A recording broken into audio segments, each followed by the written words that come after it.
মহিলারা রাত্রে এই দুটো কাজ অবশ্যই করবেন, তারপর ঘুমোবেন। এতে সর্বদা ঘরের বরকত থাকবে এবং কোটিপতি হতে সময় লাগবে না। চলুন জেনে নেওয়া যাক রাত্রে মহিলাদের কোন কোন কাজ করে ঘুমানো উচিত।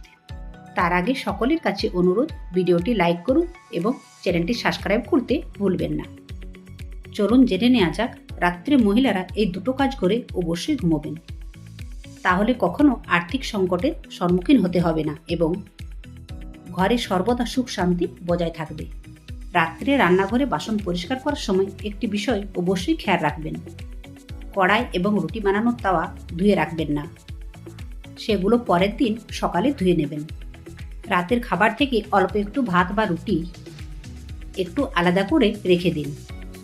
পরের দিন সকালে উঠে সেই খাবার গোমাতাকে খাওয়ান। এতে মা লক্ষ্মীর কৃপা সর্বদা ঘরের উপর বজায় থাকবে। জয় শ্রীকৃষ্ণ। রাধে রাধে।